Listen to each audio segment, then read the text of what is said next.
قوم ہر دفعہ آپ سے ایک ڈیڈ لائن سنتی ہے کہ مئی کے آخر میں یہ ہو جائے گا، جون کے آخر میں یہ ہو جائے گا، اس سے پہلے بھی آپ کہتے رہے، خان صاحب کے لیے بھی آپ کہتے رہے یہ حکومت کہیں نہیں جائے گی.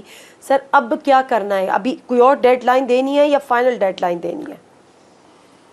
امید تو مجھے ہے جی کہ میں کل حویلی میں تھا اور میں تو بہت مایوس ہوں. لوگ ایون یہاں تک ہمارے منہ پہ کہتے ہیں جی مسئلے آپ کے تو نہیں ہیں، آپ کے پاس 2 گاڑی ہیں.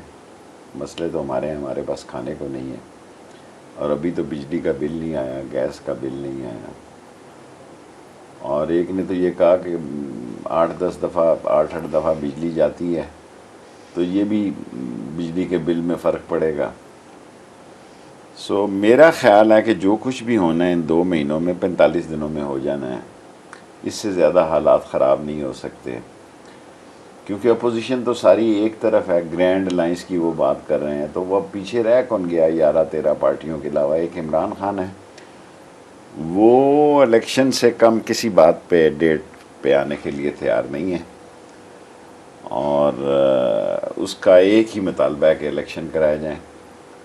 اور جو بجٹ آیا ہے اس سے بھی آپ کے سامنے، بجٹ سے پہلی بجٹ آ گیا، 60 روپے پٹرول بڑھ گیا، 250 روپے گھی بڑھ گیا، 8-8.5 روپے بجلی یونٹ بڑھ گئی، 45% گیس بڑھ گئی. یہ بجٹ سے ہفتہ پہلے ہی بجٹ آ گیا. یہ تو ایسی ایکسرسائز ایک کی گئی ہے. اور اس ایکسرسائز میں بھی اگر آئی ایم ایف کو یہ خوش نہیں کر سکے تو پھر یہ خود بھی کسی فیصلے کی طرف جائیں گے. ملک کو ذمہ داران مقتدر جو حلقے ہیں ان کو بھی ملک کی سنگینی حالات کا اندازہ ہے، اور ان کو پتہ ہے کہ اس کے نتائج کیا نکلیں گے اور کہاں تک پہنچیں گے اور پھر بات کہاں تک پہنچے گی. یہ ساری صورتحال میں حل کیا ہے؟ ہمارے نزدیک اور خان صاحب کے نزدیک یہی ہے کہ الیکشن کروا دیں، جو جیت جائے وہ حقیقی ایک ووٹ کی اکثریت کا. کیا ہے جی، پرویز لائی کہتا ہے ہم ایک ہیں کاف لیگ، ایک سالک ادھر ہے اور چیمہ بھی ادھر ہے، مونس ادھر ہے مونس ادھر ہے.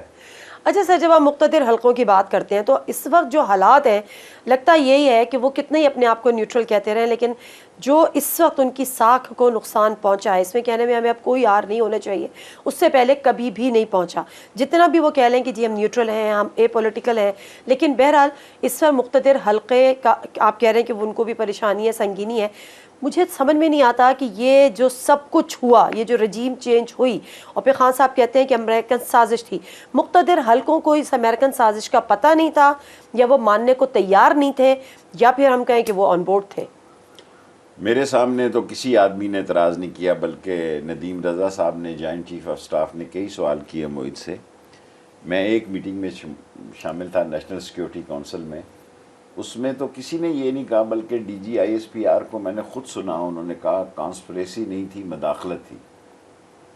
اب مداخلت کانسپریسی سے بھی زیادہ خطرناک ہے. وہ مجھ سے ویسے ہی خفا ہیں کہ میں نے ایک حقیقی بات کی ہے کہ امجد اسلام امجد نے نظم لکھ دی ہے مداخلت اور کانسپریسی پہ. تو جو عام چیزیں بہت جلدی عوام میں عام ہو جاتی ہیں، دعا اور دغا میں ایک نقطے کا فرق ہے. سو میں نے خود ان سے سنا کہ بھئی یہ کانسپریسی نہیں تھی، یہ مداخلت تھی. مداخلت تو ملک کی سالمیت کے خلاف اور خوفناک سازش ہے. کانسپریسی تو 2 بندے کر سکتے ہیں، 3 کر سکتے چلیں ہیں. میں اگر آپ کی یہ بات مان لوں کہ امریکنز کی سازش بھی تھی اور مداخلت بھی تھی، آن بورڈ کون کون تھا؟ ظاہر ہے کسی یہ کہنے میں کامن آدمی کو تو پتہ ہے کہ آن بورڈ کون کون تھا.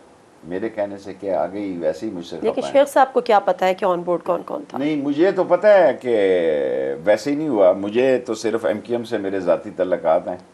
مجھے تو آخری ٹائم جب میں نے گھر خالی کیا تو انہوں نے مجھے کہا شیخ صاحب ایسے ہی ہم آپ کا وقت ضائع کریں گے، ہم جا رہے ہیں.